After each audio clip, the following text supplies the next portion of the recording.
কেমন আছেন আপনারা সবাই? সবাইকে স্বাগত 5 মিনিট ফ্রেঞ্চের এই ছোট্ট ভিডিওটিতে। ছবির মতো দেখতে সুন্দর এই শহরটির নাম হচ্ছে কলমার। ফ্রান্সের এই ছোট শহরটি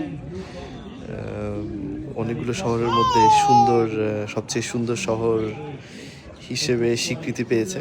তো দেখেন কত সুন্দর, শান্ত, স্থির এবং মন প্রাণ ভালো হয়ে যায় এরকম একটি শহর। অবশ্যই সময় পেলে ঘুরে আসবেন। প্যারিস থেকে 6-7 ঘন্টা দূরে অবস্থিত ছোট্ট একটা শহর। ভিজিটটা ছিল 6 থেকে 7 দিনের। খুব সুন্দর স্মৃতি ছিল আমাদের। আশা করি আপনাদের ভালো লাগবে।